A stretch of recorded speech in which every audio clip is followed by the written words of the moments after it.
I'm praying. Take Please two. work this time. Take two. As they say in German, klappe dies weiter. Klappe dies weiter. Good job. What does that mean? Take two. Take two? It literally is like the thing that directors do when they go, take two. Klappe dies weiter. Klappe dies weiter. Wow. It's also the name of an album of a German rap group named Tic Tac Toe. Oh, that's a cool name. Hello, and welcome back to the Futurism at JHU podcast. I'm your host, Nicholas, and today I'm joined with a very special guest, Bill Kirst. Bill is a JHU alum.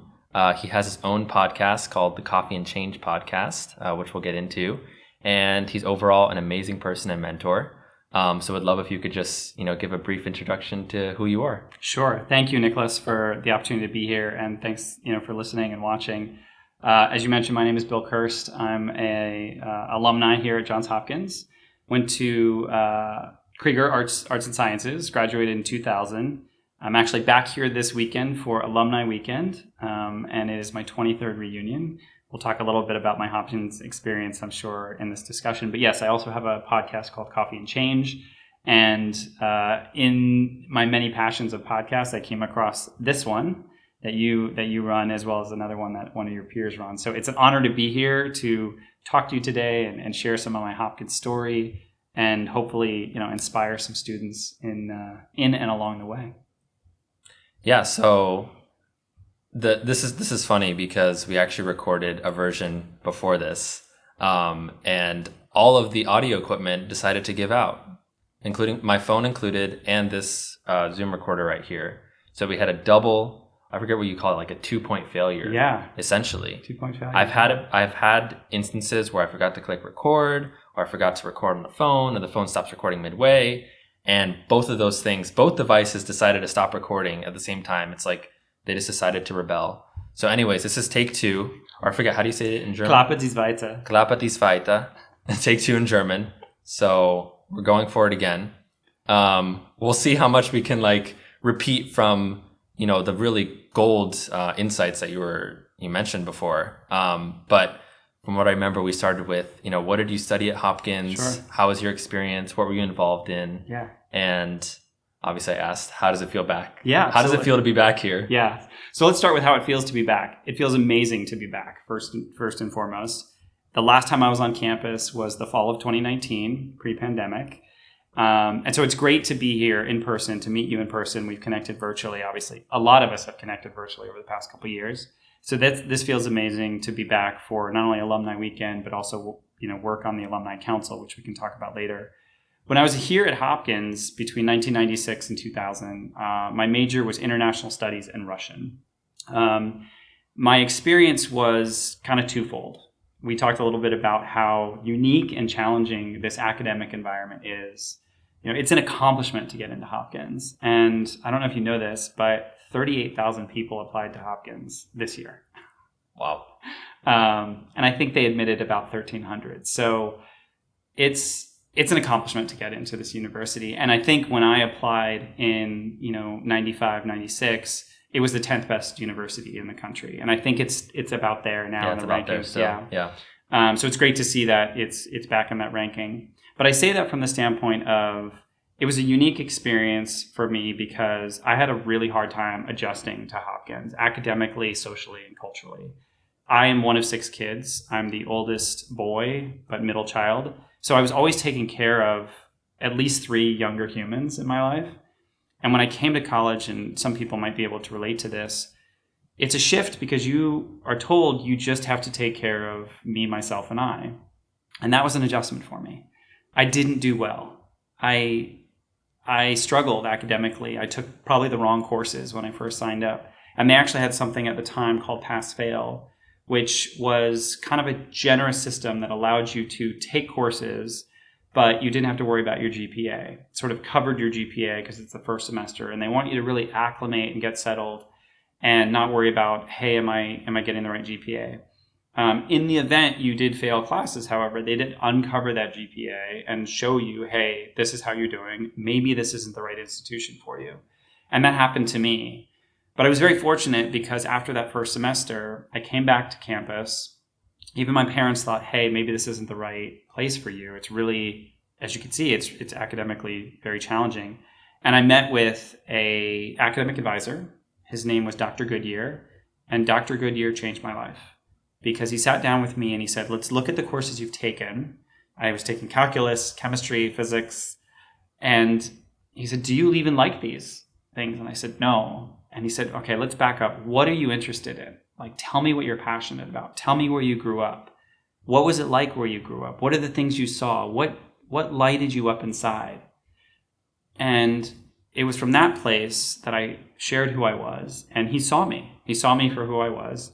And then we opened up the booklet. It was literally a brochure of all the classes. And we went down and we looked at the descriptions, and he said, hey, you mentioned that you spent 6 years in Eastern Europe. You moved to Poland for middle school, and you spent all 4 years of high school in Moscow, Russia, both times right after communism fell. You probably saw some incredible history first person. And I said, I did. He said, there's a course here called the Political Geography of Europe, and it's probably perfect for you. I said, sounds amazing. He said, well, yeah, you saw the political geography firsthand, and it was a 500 level course, which is a graduate level course. Now, I'm a second semester freshman, and there's this academic advisor saying, I think you should take this course. And he placed a bet on me, and he was right. And that, among many other courses that we looked at, was a shift for me. And I started taking courses in things I was really interested in, which is why I led to international studies in Russian. And I'm so grateful for that particular person who took time to see me and say, let's approach this differently. Let's find out what drives you, and let's find the course to match you, not you match the course. And that changed everything for me. And then 2 years later, I became a residential advisor. And that really shaped my Hopkins experience because I was so used to taking care of fellow humans. And then I got the opportunity to take care of a couple hundred humans in young lives and shape their lives. And that is still some of the most memorable work that I had the opportunity to do here at Hopkins. And that led to other opportunities. For example, I was nominated and selected to be the president's dog walker at Hopkins. A wonderful man named Bill Brody and his wife Wendy at the time had a beautiful dog, a corgi named Charlotte, and they were traveling a lot. Like a president of a college goes places a lot and has to do a lot of functions, and they needed someone to look out for their dog occasionally. And the head of residential life nominated me, and I got that opportunity and got to build a little friendship with them. And of course, as you can imagine, that opened a lot of doors. So my Hopkins experience was a full spectrum, truly. And I look back on it now, 23 years from graduation, 27 years from when I was first a freshman on this campus, and I'm so grateful. And that's why I come back and share these stories, and it's great to meet you in person and share this story with you, because the importance of someone, and many people in this case, saw me and afforded me the opportunity to open my world and all the doors. And that's what it means to be Hopkins to me. And it's been that way from the first day I stepped foot on this campus as a sophomore in high school, actually. I knew it was going to change my life. That's an awesome story. Actually, I wanted to ask, is Bill Brody, is that who Brody is named after? Yeah. Like Brody Learning Commons is after him? Absolutely. Very cool. Yeah. So it's interesting we're sitting here in Brody Commons. Yeah. Very poetic. Very Yeah. poetic. But yeah, I mean, the adjustment story, like I totally relate to that. Because I was, virtual all freshman year. Then when I came my first semester in person to Hopkins, it was a very rough adjustment. Like I did not have a good time academically. Again, there's all the social adjustments, getting used to the rigor and just the culture. And so it was a pretty rough semester. And, you said, you had this, amazing person to who was in your kind of support group essentially. Yeah. And he was, helping you make the most out of your Hopkins experience. And I've had some people along the way, like I've had, advisors and, my research PI and friends and classmates who've all helped in little ways, but I haven't felt I've had that, Dr. Goodyear who's really been like, let's look at this class, let's see who you are, etc. And so, it was definitely something where it's like, okay, I'm not doing well here. What, like, basically looking within, like, how can I make the most out of this and like kind of make a recovery in a sense, be resilient. And so I kind of had to figure that out on my own, which, is both a good and a bad thing, where it's like, you'd hope at like a very prestigious institution, that there'd be a lot of support for students. And I think a lot of students can relate with this. Obviously, a lot of students are probably in your boat too, where they feel like they have someone who helps them. But I'm sure a lot of students are in my boat where it's like you're kind of on your own. Hopkins can be somewhat isolating experience at times. And so, just having to figure it out yourself a lot of the time. And that's, again, both a good and a bad thing, because it forces you to be independent and like really rely on yourself. But then again, it's also nice to have that support group. So I know you mentioned that we have this incredible alumni network that maybe students should be tapping into more. Obviously, I'm already tapping into it, talking with you, which is awesome. And I wish I'd tapped into it earlier. But, for students out there who are maybe in a similar position as me, like what would you say to them? How can they, get the support that they need and tap into the alumni network and any other resources that can help them, have a better Hopkins experience? Absolutely. So I'll start tactically, and then we can kind of expand from there. First and foremost, what students should do, and I encourage them to do this, there's a platform that Hopkins has called OneHop. So onehop.jhu.edu. And that's the alumni kind of engagement platform. But I want to be clear, students are absolutely encouraged to go on that platform, even as a student, a current student, set up your profile, and that sort of opens a door.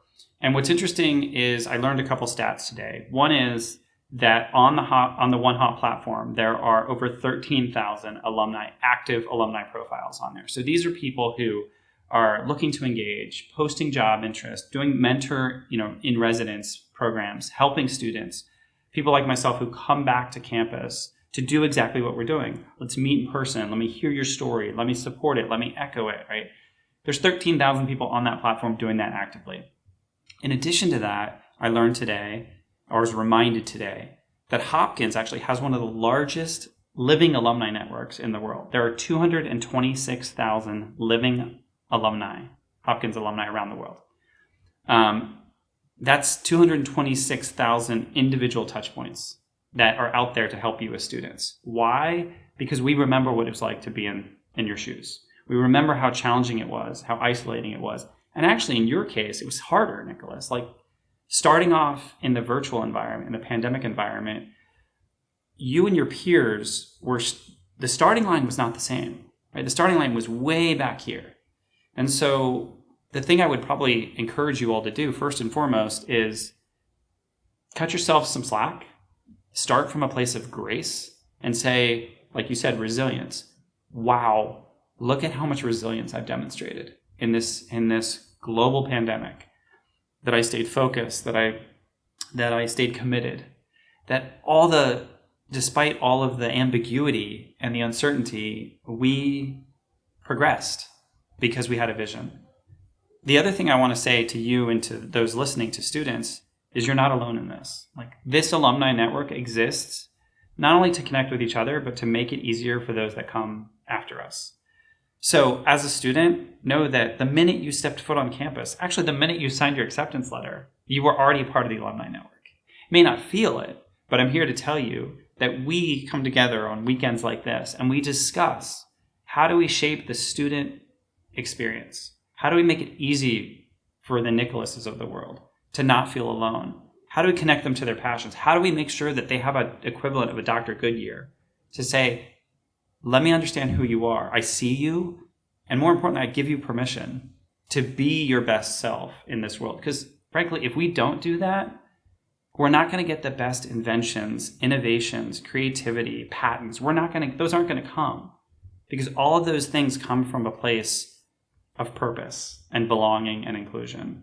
So to me, that's why I get on a plane and fly 5 hours from Seattle to Baltimore and have long days and run across campus and engage with people, because what it comes down to for me is refilling the well for me, but more importantly, changing the lives for people like you and others. So know that tactically that platform is there for you today. Plug into that platform. I know you and your peers and others have connected to me on that platform. Let that work for you. Don't wait.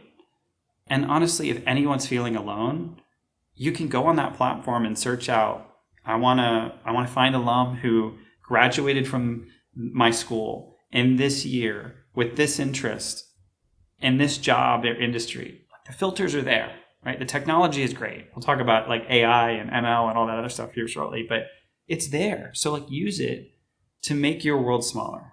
And then you can sort of inform your next wonderings or your questions. And to me, that's part of what this is about. It's like making your world and the world of students less lonely.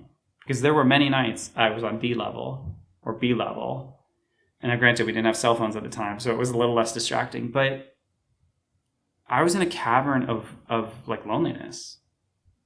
At the time, I was fighting depression and didn't know it, right? We know a lot more now about the mental health and wellness that we need to do. And it's important to me. I feel it's an obligation to tell those stories so that others don't feel like they have to go through it alone. Yes, it made us resilient. Yes, it made us stronger. Yes. But time and time and time again, it doesn't have to be that way. There should be a lot of joy in your college experience. And if it's not that way for you, reach out. Like call me, call another alum and say, hey, can we have a discussion that's rooted in wonderment and imagination just for an hour? And I'm telling you, every alum will say yes to that.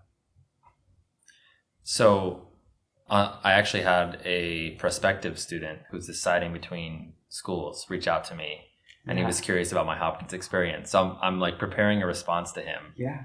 That's basically talking about both the good and bad of Hopkins. Like I'm trying to give him like the honest opinion of what I've been through. And so what kind of advice would you give to not only prospective students, but let's say incoming students next fall who maybe already committed and, you know, they're going into their first semester at Hopkins? Like, what would you say to them should be like the top 2 or 3 points, like in terms of classes, in terms of, you know, socialness and all of those factors? Like, what would you say to them? So one of the gifts I get to experience in this position a lot is I actually do get to meet with prospective students quite often. In fact, pre-pandemic, I used to host it's called accepted students reception. So they've been accepted, they haven't necessarily committed, right? And there was a reception that I would host in the greater Seattle area. And it was so moving and beautiful because these students had been accepted into Hopkins, but some of them were deciding between Hopkins and another institution. And I would host it at my place of work. And the alumni relations office would send out a representative as well, and we'd kind of do it together. And these students would bring their entire families with them because many times this student getting accepted into Hopkins is one of the biggest accomplishments they'd experienced, right? We're talking first generation students. We're talking students from, you know, different economic backgrounds. It was a huge accomplishment. And getting to host them and actually have conversations with them, like you're just saying, what advice would I give them? And I'm not trying to coax them. I'm just trying to give them a perspective so that they can make their best decision. And I'm so proud, particularly of a few stories where students were trying to decide, and parents, you know, I'll be forthright. Some of the parents were like, I'm worried that they're not going to thrive socially, right? I'm worried that they might be more of an introvert. I'm worried they might just go straight into the academics and miss this key part of their social development. And a couple times I actually had parents call me about 4 months after their student started. And it moved me to tears. I'm not even kidding you when I say these parents said to me, I cannot thank you enough because my son or my daughter has found their people. And to know that a young person could feel seen in this world is crucially important. Like, it is pivotal for their development and their growth. And so the advice I would give to students, prospective or otherwise, is if you don't feel seen, reach out. Like, this is one of the most important times of your development. And frankly, it will open doors for the rest of your life. I'm still so proud to say, when people say, where did you go to school? And I say, Johns Hopkins University, to a T, the next thing out of their mouth is, wow. And then from that wow, doors open, right? That's what you have to look forward to. But at the same time, I would say that it doesn't mean that you have to endure a really challenging experience alone.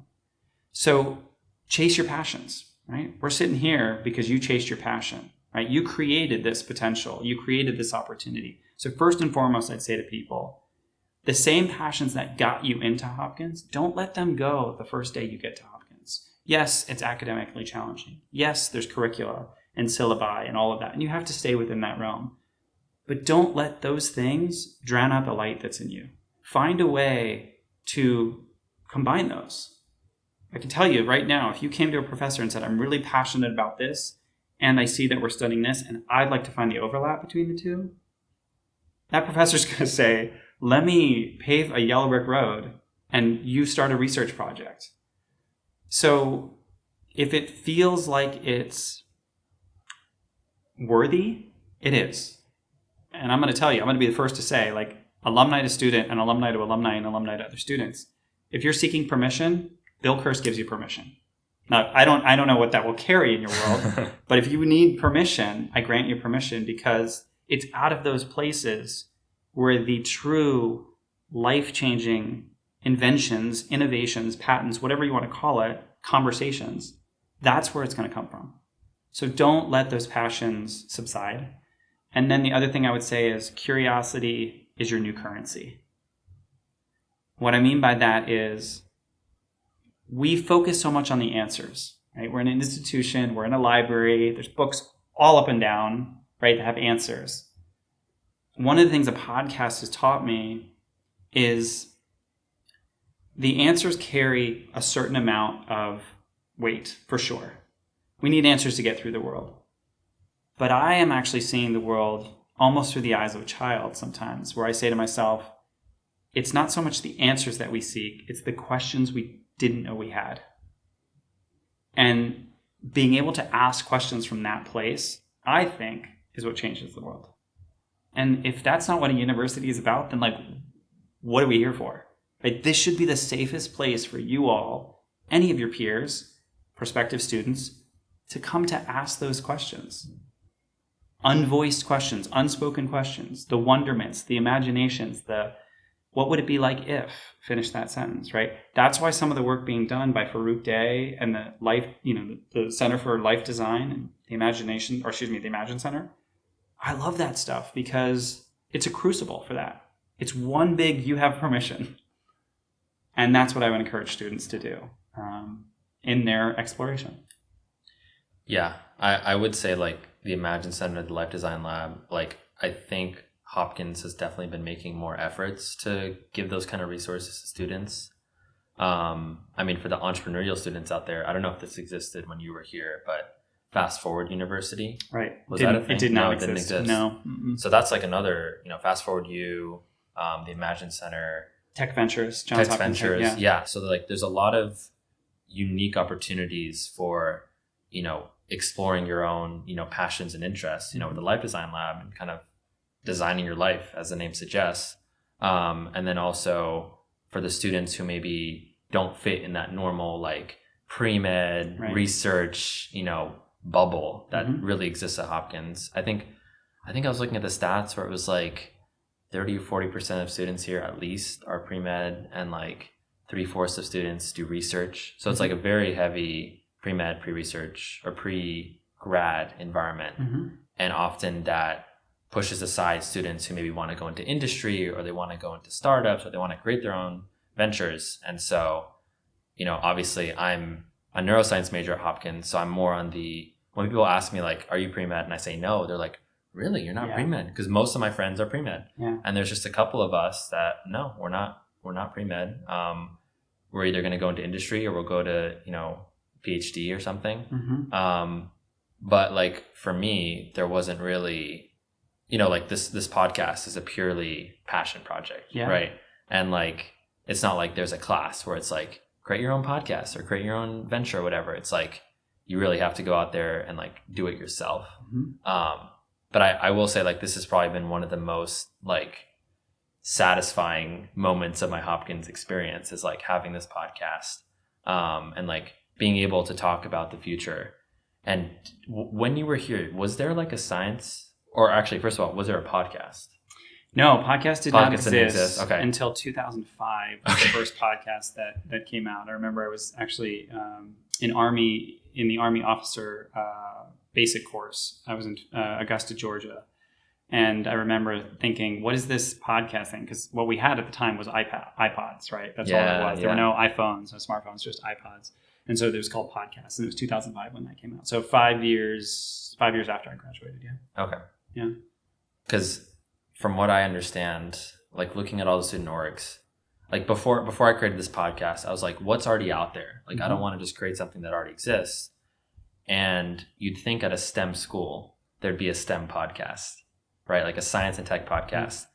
And to my dismay, there wasn't. Right. Like, or not to my dismay, but I was just very surprised that there wasn't the science and tech podcast at a science and tech school. And there's the Hopkins podcast on foreign affairs, which you maybe have seen. That's an incredible podcast. Yes. Like, very well run. I think they've been going since 2017, like you. And then there's also the What in the Health podcast, which is public health. It's a great one. They're also a great one. Yeah. I think they did a collaboration with you. Correct. Yeah. I was looking at a couple of articles there. Yeah. And I think they were founded like a couple years ago, kind of around, like I feel like around us and them have been around about the same time, like pandemic. Yeah. And so those both existed. And obviously we have a great public health program. We're not as focused on international stuff, although we do have SICE. So that makes sense. But you'd think there'd be a science podcast, and there isn't. So I kind of feel like Futurism fills in that void a little bit, where it's like, these are the conversations that I thought Hopkins students would be having, where it's like talking about the latest scientific developments, talking about the latest technological developments, thinking about how we can shape like an ethical and like bright future for everyone. And so to me, it's been like a very, again, I would say satisfying is the word I would use, of just like being able to talk with like-minded students who care about the world, who care about science and technology, and that we use it in the right ways for humanity. And so, none of this would have happened if I didn't have, the courage to pursue the passion, like you said, give myself the permission to say, this is a new thing. This is like new territory. This is going to be uncomfortable. It's not going to be easy, but, just go for it and see what happens. And it's been, very much a learning journey, whether it's the technological issues as we just experienced or, just figuring out all the operational challenges of doing a podcast, recruiting members, finding scheduling for everyone, even getting this podcasting kit, getting funding to get this kit. And so, I think I've probably learned more through this podcast than I have through most of my classes. Yeah. And there's a word you mentioned there that I want to make sure that people hear again, and that word is courage. And I will tip my hat to a wonderful leader who I really admire. She's a corporate vice president at Microsoft. Her name is Lorraine Bardine. And I've had the honor of working with her for quite a while. And she said to a group of people once, 20 seconds of courage can change the world. And the reason I want to highlight that is because what you said was by using the word courage, right? You said you mustered up the courage to say, I'm going to do this. And again, because I embrace my inner nerd and I am a Hopkins grad and I love words and the origins of words, the origin of the word courage is in French, cœur, which means heart. So when you think about the word courage, it literally means like a full heart. So when you bring a full heart to anything, I personally think the outcome is going to be better. And I really like that you named it that way, right? It took courage to do this. It took courage to say, I'm going to scan the entire field, right? There must be something out there. And if we know something here at Hopkins, it's research. And we do our research in depth. And that's another thing I will say that will make you very successful for the rest of your life. We do research to a depth and a level that people are just amazed by. So you did your research and you were quite surprised that there isn't this thing that I thought there would be. And then with a full heart, you said, I'm going to start it. And that's exactly how we change the world. And that to me is a model, a framework for people, be it a podcast, be it a dance squad, be it an a cappella group, right? All of those things. Somebody had the courage to say, let's start. And it's not about how many listeners. It's not about how much traction. It's about how many lives you've changed. And that's why I say keep going. And that's why it's an honor to be here. Well, that brings me to your podcast. Sure. I'd love to hear about your origin story. Yeah. Maybe it was a moment of courage or a moment of curiosity. Yeah. I'd love to hear like how you got it started. Yeah. What's your mission? Like what is Coffee and Change about? Yeah. Yeah, the mission and the vision is quite simple. And it didn't necessarily arrive in a place of simplicity. Let me start off by saying I have filled many a whiteboard, including a room like this, with rewrites and restatements of sort of my mission and vision of this. And the reason I say that is because it's something that can be so clear to you, like in your heart, in your mind. When we go to put them in words, it just doesn't necessarily feel like it measures up. And so for me, I did many rewrites, but this is what it came down to. The mission and vision of my podcast, Coffee and Change, is to echo the stories that need to be told in this world, right? And part of that echoing is about illuminating people's potential, their true potential. I don't want to say full potential, because sometimes when we say that, right, we can understand that pressure that comes when you say, are you living to your full potential? Okay, what happens in your head when I say that, right? You translate it to, am I enough? Am I doing enough, right? It immediately translates to this sort of scarcity model. And I kind of want to eliminate that. I wanted it to be more about abundance as opposed to scarcity. So I use the words true potential. And the reason I say that is because only you know your true potential. Nobody else. I can't sit here and say, oh, Nicholas, I expect you to do more. It's not about measuring that. It's about coming from that place, right? The courage, the place inside. So the podcast for me was about being a platform, connecting with other humans, and having them tell their stories. And their stories involve some sort of change they're going through three lenses: change in their work, change in the world, or change in their life in general. And it can be through any of those lenses. And one of the things I noticed in my 20 years of helping people go through change was it's a lonely experience. And most people are immediately overwhelmed by it and feel as if they're not going to do it successfully. And that in itself is our common bond. But I can bet you and others would not admit to that. Like, I'm not going to be okay in change. So what we do is we sort of fake it till we make it, right? We say, oh, I'll be fine. And I realized that I'd be speaking at conferences or meeting with large groups of people. And this is where the podcast was born. People would sort of hang back and want to have a conversation with me, but they'd look around, make sure that their peers or their colleagues weren't around. And they'd lean into me and they'd say, Bill, how everybody was like shaking their head and affirmation and confirmation saying, yeah, we're good with this. We're ready to do this change. And I said, yeah. They said, and they look around very cautiously and they'd say, I'm not okay. Like, I'm not okay with this change. And I think I'm going to struggle with it. And that's a very vulnerable moment. But again, 20 seconds of courage can change the world. It was courage that they said that way. So I would say to them, I'd meet them in that vulnerability. I'd say, hey, do you want to go grab a cup of coffee? And they'd say, yeah. Right. So we'd walk to a place, a cafe, and I'd say, tell me what's going on. And oftentimes they wouldn't start with the change that was in front of them. They'd start by telling their story. So they'd say, well, what you need to know about me is I'm Nicholas, and I come from this part of the world, and sort of setting the stage, the frame. And why is that important? Because that informs how you respond to change. And then I would ask a couple open-ended questions from a place of curiosity. And they would answer those questions, not for the sake of answering, but for the next question, right? That it would unveil itself. And 45 minutes would pass, and I'd say, how do you feel now? And they'd say, oh my God, I feel so much better. Like this, I'm not too worried about it. Awesome. And I realized that in that conversation between one human and another human, that chances are if they're going through that level of worry or isolation or loneliness, then their peers are too. So I thought to myself, if this conversation is recorded, obviously with their permission, and somebody else could hear it as they walk through campus or walk through their workplace, and have one of those moments where they stop in their tracks and say, oh my God, that's exactly how I feel. I'm not alone in this.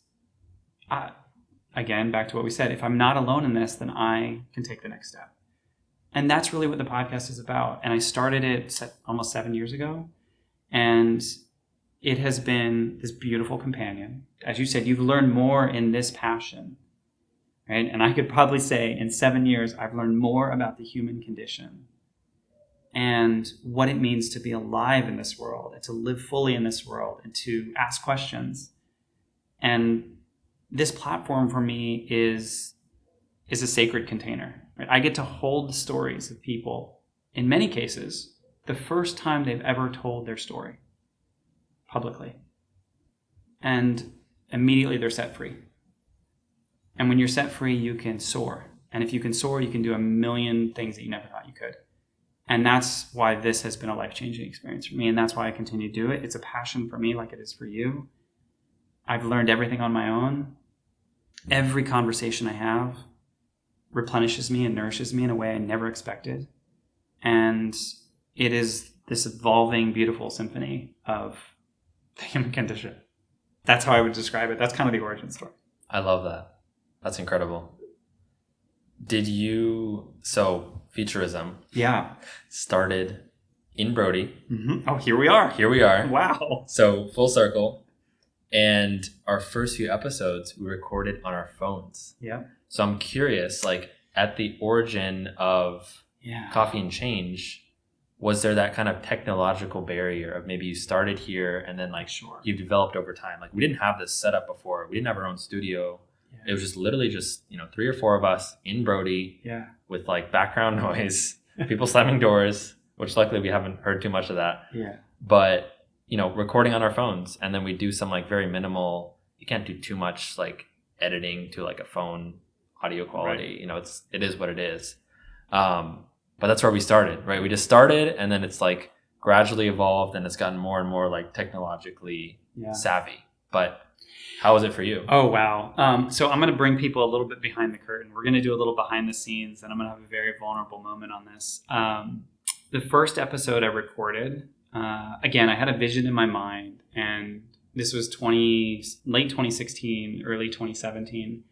And I asked, my first guest was a woman who worked for me.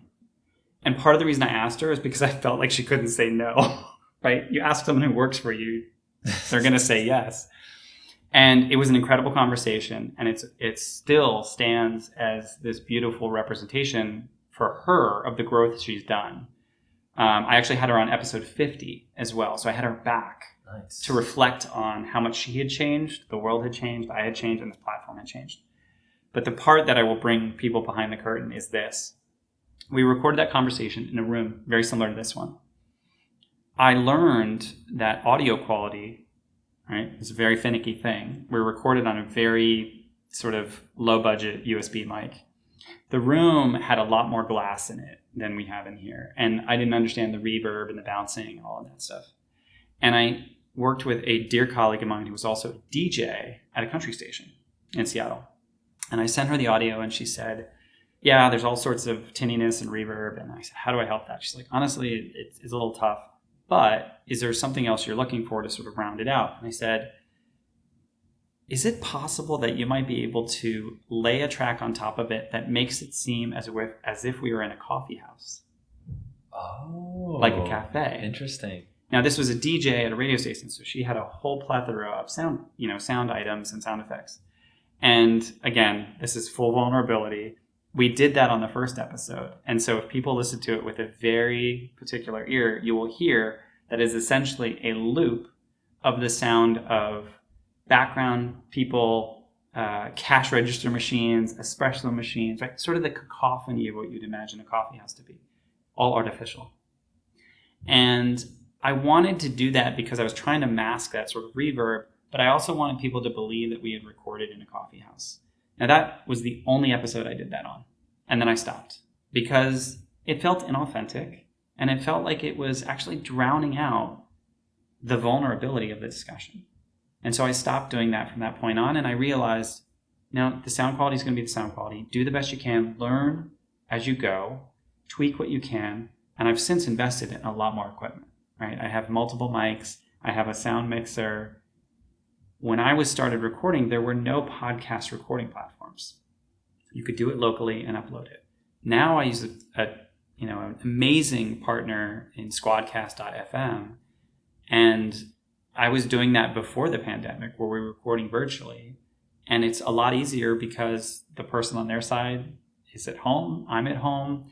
Sometimes when you record with people, if they're in the comfort of their home, they can be more open, right? As opposed to maybe in a corporate environment or a library or something. And I've learned so much about that. So the technology has evolved tremendously. I think it's important for me to stay attuned and informed on not only this type of technology that we have in front of us, but also the software, right? How to understand doing Dolby integrations, how to remix. And that's the other thing I'm particularly proud of is I've taught myself everything. It's a long process that I do, but it is meditative for me. When I take the edited audio and I remix it, I put in the intro, the outro. There's this wonderful human being who I get to work with. His name is Jason Latham. He's a composer, and he composes seasonal music that opens my podcast as we move through the seasons. And so that has also been this beautiful partnership where I've learned about co-creating music for the feeling I want to evoke and the container that I want to set for what is about to be discussed in these very vulnerable stories. And I've learned so much from Jason. He's learned so much from me. I've had him on the podcast to tell his own story as a composer. And it was a great episode called Playing It Through, because you know that concept of artists, like play it through. If you make a mistake, just play it through. And I feel like that's what we do too, right? We're going to run into issues and errors. We got to play it through. Like life is about playing it through. Be it on a lacrosse field or on a podcast. Just keep playing through. I love that music story. That's honestly the most genius thing I've heard, is changing it based on the season or like the emotion you want to evoke. Like every episode is different, right? Yes. It's a different person, it's a different topic, it's a different emotion that you want to evoke. I think that's absolutely genius. I've been thinking for a while, because our podcast doesn't have an intro or outro. Mm-hmm. I mean, I do an intro, sure, like welcome to Futurism at JHU, etc. And then I'll have an outro, but there's no like music. And I've been thinking about it for a while. Like we've actually been thinking about it since the first episode of like, do we want to do music? And I think that's a really interesting idea of like, what if we could create music based on the topic of the episode? And maybe even, I mean, I don't know what the legality around this is, but using AI generated music, is that something that you've looked into? So I haven't looked into that particularly for my podcast, but I do know a lot about the topic because obviously the copyright discussions, it's everywhere, right? Images generated by AI, audio generated by AI, music generated by AI. My understanding of it is pretty limited at this juncture, but that is that if it doesn't mirror exactly the likeness of another, then it doesn't actually fall under the copyright law. So there's a lot of articles about this people can read about, and I'm probably simplifying it. But again, it's really about how you train the algorithm to seek out. So there are certain platforms you can go out and say, find me these sounds. I like the sound of this. One thing I've learned as humans is we mimic. Really, we're essentially, machines in mimicry. And that's what AI is doing in a certain way. It's just taking it in a far faster way, in a far further scale. And so I would say to people, if they explore that option, be it through Midjourney or DALL-E 2 or any of these other options, be very conscious of the things that you might be biased towards, right? And our bias naturally is going to go into these generative, models. So if you're going to do it with music, go for it, but just maybe have a friend or somebody else listen to it. Not from a copyright standpoint, but from the standpoint of like, hey, Nicholas, that sounds a lot like this. And you may not even know that your sort of tendency pulls towards, I don't know, I'm going to say like a Jim Brickman piano, like he's a composer. And if you really like that sound, it's comforting to you. So whether you sit down at a piano or plug into an AI generator, you sort of have a tendency to go towards something that you are familiar with or brings you comfort. Those aren't bad things, but I think people need to sort of check to make sure that you're not in the realm of, is it too close to something? Now that said, these tools can do some amazing things. So you can say things like, I like this chord but not this, so can you take this chord and mix it with something that, you can literally type this in, mix it with something that nobody's ever heard before. The sound of, right, find the sound of something. I had this great discussion with somebody the other day about, if you know Charlie Puth and Ed Sheeran, right? They're two amazing humans who hear the world differently. Like they sort of move through the world through hearing, and everyday sounds that we may not think are significant, they capture and then they layer and then they build upon, right? I've always felt like that is a great example of what we're trying to do with things like generative AI. Things that we see every day that we take for granted. But when you put them in a layered capacity or a scaled capacity, all of a sudden, what can it do for you? It can bring out a different emotion. It can bring out a different sensation. So those are the areas that I find really important to have discussions about, because even last night, I was the MC for the art showcase. And one of the things I did before that art showcase was meditate for 15 minutes in a meditation room in the basement of Schreiber. Now, I could have been studying the script. I could have been running my lines. But for that room, for those artists, for that connection, when I think of art, music, expression, I think what it does for my soul. And I kind of wanted to meet those people in that auditorium and those artists in a place of like soul. So it was more important for me to spend time meditating than it was running lines. And these are the ethical and, spiritual, lowercase spiritual, and I'm not talking, religious, but when you think of kind of your soul and what drives you and how music touches you and how words can shape things, those are the questions. Like that's where I want to spend time when we think about these technologies and how we apply them to our daily life and why the questions of ethics and the human spirit keep coming up. Does that make sense? Yeah. I wanted to ask, I know this is probably relevant for a lot of people who are listening out there, especially Hopkins students who are stressed out, anxious, etc. What do you do? Because I'm sure you experience a lot of that in your life. So what do you do that grounds you or that restores, balance or allows you to just relax or decompress or kind of, again, get that kind of spiritual balance? Yeah. I think we all work in a world where there are more devices and more touch points and more information coming at us. And I think it's really important that we give ourselves permission to sort of seek out those things that allow us to be back in our body. We are essentially, it's still kind of a miracle to me that these bodies work, right? If you think about the delicacy of even things like, enzyme barriers, right? It's just kind of a miracle that it all stays in place and, homeostasis and everything else works until it doesn't. And then you're like, wow. So I think we have to remember that we're sort of in a body, and this body is a vessel, and you got to take care of this vessel, right? It's your one body for this one lifetime. And that's why for me, it's important to tap into things that remind me of being in this body. So for me, meditation is key. I discovered meditation in 2015, and it was an absolute game changer for me. Mindfulness, sort of an extension of that, right? And there's a lot of resources on this, and if folks need more information, feel free to reach out to me or folks at Hopkins. Breath work is actually one that I've done recently that I was a little bit afraid to do it, because you can do a lot of, it's guided and you do a lot of deep breathing, and it can sort of incite different states of consciousness. And that can be pretty scary for some people. We as Hopkins like to be in control, right? And for me to get to a place where I felt like I wasn't in control was a little bit off-putting. But the good of it is that you're, oxygenating parts of your brain in ways that illuminates creativity and illuminates reflection and purpose. So that's another one. And then something simple, right? We've got beautiful grounds on this campus. I would encourage people on certain days, take off your shoes and socks and go stand in the grass barefoot. It seems really, really simple, but just what happened? I said that, and what happened to you? I love that. Right? You went, ooh. As long as you're not dog poop. Right. Poop. Look around where you're standing. But it's been a few nice days here. Exactly. I've seen a lot of people on the beach, but that's a great idea. And the reaction that you just had is it's I want to go do that right now. Right.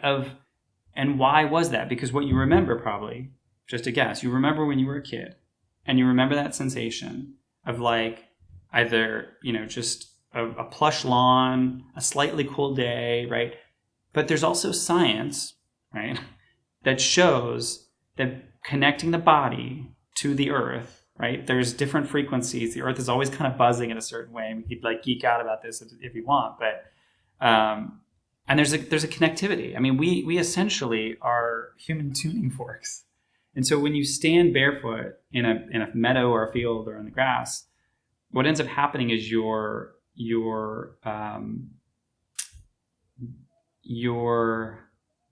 what's it called? I'm blanking on it, but it's like rhythm. Yeah, so it's sort of like your nervous system in a way resets. And that reset is sort of a grounding, like to your point around the grounding. So again, we spend a lot of time cerebrally in these walls. And that's wonderful. That's why we came here. I'm just encouraging people that occasionally take a walk where you can, go barefoot, stand there. And what you'll see is like there's this exchange that happens. And some things that you shouldn't be carrying find their way to the ground.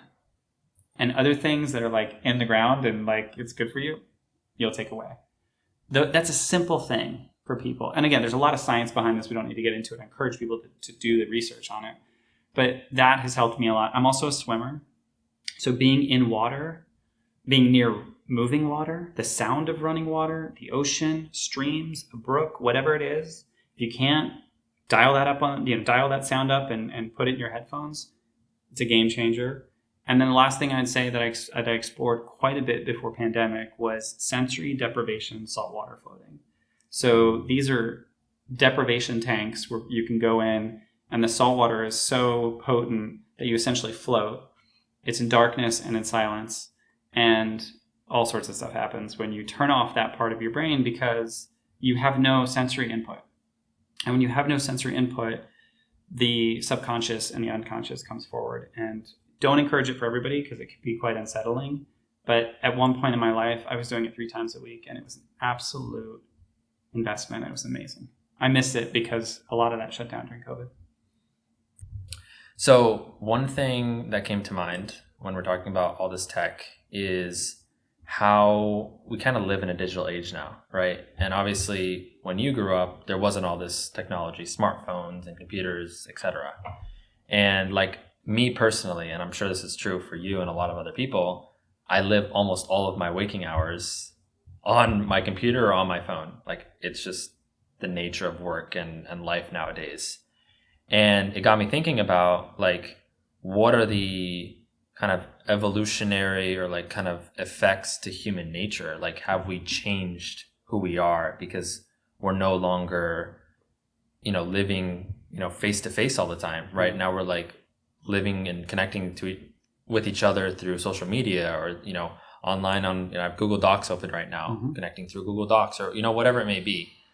And it got me thinking about like, has this like changed who we are and how we socialize? And like, I'm very curious to hear your thoughts on this because I've been thinking about it a lot and it's a recurring topic that I bring up of like, this doesn't feel natural to me. Like I feel like we're spending too much time, despite all the benefits that this has, which I think are, incredible. There's also that other side of me that's like, it just feels unnatural. Like it feels like maybe this is why we're having so many issues, with our psychologies is maybe because we're putting ourselves in a situation that's just our bodies aren't meant for. And like you mentioned, reconnecting with the earth, putting your feet on the grass, reconnecting with the earth, those happen seldom now because people are in their homes or at work on their computers, right? And they don't have that opportunity to go out and put their feet on the grass or smell the roses or, interact with nature. So we'd love to hear your thoughts. I think about this a lot. I mean, I've had the opportunity to manage teams and leaders and institutions, right? Guide them through change for the past 20 years. So the past 20 years, as you described, it's pretty much always been a technology-driven change or something sparks a change that's technology-driven. Case in point, we're looking at all these devices. I wrote an article about this recently on LinkedIn as part of a LinkedIn newsletter I started. And the newsletter itself is called Leading Change in the Era of AI. Right, so that's sort of like the overarching. But the second edition of this newsletter I wrote, what it talked about was a term I remember hearing in graduate school. And my graduate program was at Georgetown, and it was in communication, culture, and technology. And there was a term I remember hearing about, and that term was technology somnambulism. Ooh. And that means sleepwalking through technology. And so I wrote this article that essentially poses this question. Let me put it this way. Have we been sleepwalking through technology? And are we at a state now where we're about to dive into this AI era where that's even more of a question, right? The question you asked and posed is one that is this close to us, and it's increasingly everywhere. So that article, I unpack this question. Are we sleepwalking through technology, right? You use a great example. You said most of your waking hours are spent with devices, with backlight, with white light, with, clicking. And part of the reason I found something like the sensory deprivation tanks and saltwater floating to be so powerful was because it forced me to be in a state of disconnection. You can't take your phone into a sensory deprivation tank, right?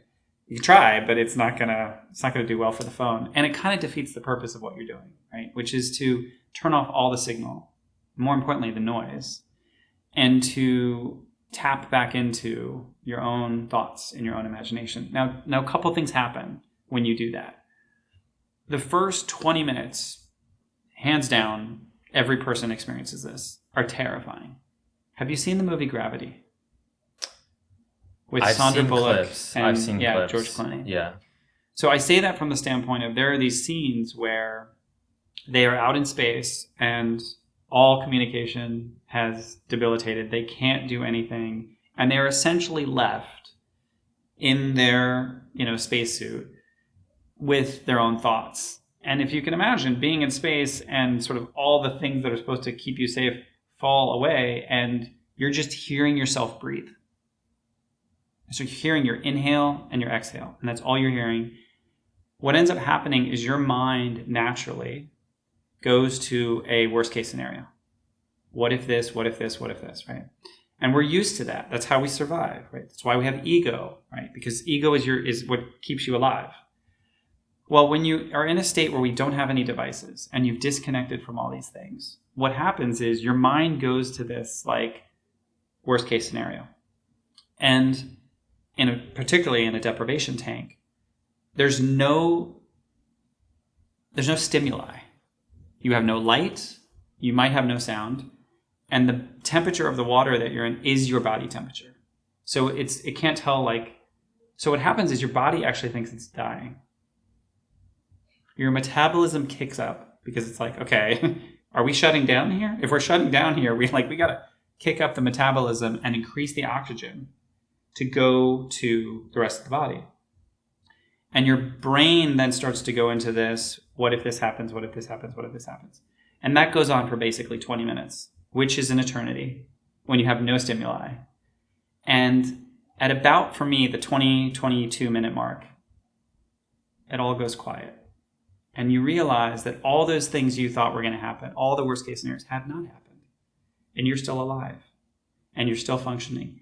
And then, and only then, do all these little illuminations of imagination and daydreaming. And all these little sparks come. And the reason I share this with you is because they're there inside you. We have to turn off all the stimuli to get to them. And you practically have to trick your body into the fact that it thinks it's dying before it can get to that place of, no, actually, you're fine. And here's what's been in your subconscious, a dream, an idea, an inspiration that you haven't been able to get to because we're sleepwalking through technology, because we're putting all these things in front of us.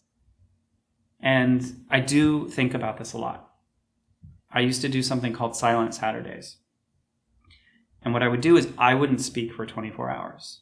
Now, I am aware that not everybody can do this. If you have a family, if you have children, it's a luxury to be able to say, I'm not going to speak for 24 hours. But the reason I did this, Nicholas, was twofold. One was I got to a certain point in my life where I was unable to tell which thoughts were mine and which thoughts were thoughts that I thought were mine, but actually were me kind of pre-scripting what my response was going to be to something else. It's a little complex. That is complex. It's I'm trying to wrap my head around that. So, and it's probably because we've rarely spent time in thinking, what are truly my thoughts? And what are the thoughts that I'm basically pre-planting in anticipation of someone asking me something that I want to have an answer for? I see. Okay. I'll give you an example. Walk through this with me. It's Friday night. Okay, Friday night on campus. Now, technically it's Saturday night here, but imagine it's Friday night. Okay, you say to yourself, it's the weekend. I can't wait for the weekend. I'm going to unplug. I'm going to relax, right? Well, Friday night rolls around and you say you're going to unplug, but you're kind of still dealing with sort of the academic, emotional, social hangover that was shutting down all these things. So truly, you don't really wind down on Friday. Saturday rolls around and you're like, oh, this is so relaxing. This is so great. But then you immediately think, what do I have to do on Sunday to prepare for Monday? And then when you're in Sunday, you have the Sunday scaries, thinking about Monday. So in truth, did you have a weekend? Did you have a weekend of thoughts and relaxation to yourself? No. What you had was an elongated pause of last week to the next week. Why I started doing Silent Saturdays was because I wanted to disrupt that and say, truly, if you don't talk for 24 hours, you're left with your own thoughts. Now, it's also scary that I could go through the entire city of Seattle and interact like a completely normal person without speaking. Why? Because you can go to Starbucks and you can go to a library and order your book. You can go to a restaurant and never say anything and just show that you're open table. And it was an experiment. It was an experiment to test out exactly what you're talking about. Can I go through 24 hours, not be a nomad, not be a hermit, interact with the world, but never say anything? And I was able to. And what did that tell me? Right? It was different things.